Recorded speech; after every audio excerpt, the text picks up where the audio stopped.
peserta dipaksa melutut dengan tangan yang bergari,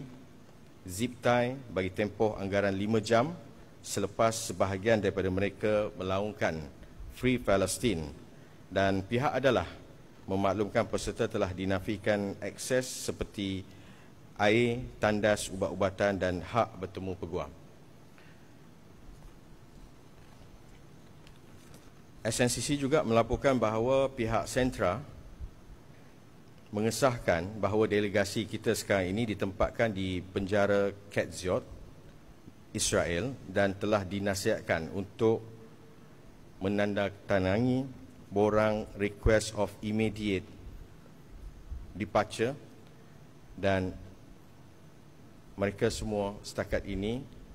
telah pun melaksanakan, dan update terkini insya-Allah kita menanti fasa untuk 3 orang lagi, kerana seperti yang saya sebutkan tu, kita tak dapat akses selepas berlakunya cuti mereka.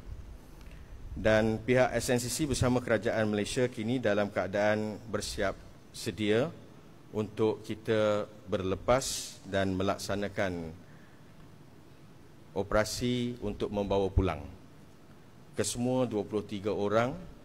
delegasi Malaysia seperti mana yang telah dimaklumkan Yang Amat Berhormat Perdana Menteri pada semalam hari. Beliau menelpon SNCC menerusi saya memaklumkan bahawa beliau senantiasa menghubungi pihak Presiden Erdogan dan melihat sendiri apa saja ruang-ruang usaha yang akan digerakkan secara maksima oleh beliau sendiri dan Wisma Putra, oleh Menteri Luar dan juga oleh Kerajaan Malaysia. Justru kita mengharapkan seluruh rakyat Malaysia teruskan momentum sokongan ini, teruskan solat hajat, doa qunut nazilah, kerana inilah titik susah senang Malaysia untuk kita sama-sama berperanan membebaskan delegasi kita, dan yang paling penting untuk kita memahami tekanan yang telah dilakukan daripada hari yang pertama ini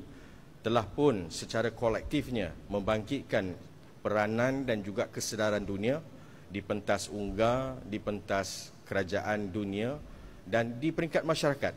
hingga menjadikan fasa-fasa yang kita dapat lihat hari ini adalah fasa-fasa yang kita harapkan supaya Palestin, Israel ini dapat ditamatkan kebuluran ataupun famine, dihentikan perang, dan yang paling utama fasa seterusnya kita mestilah bersedia untuk berada di koridor kemanusiaan Rafah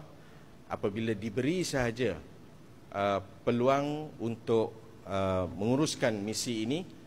Amanah yang lebih besar adalah untuk kita segera bersedia dan juga menghantar bantuan melalui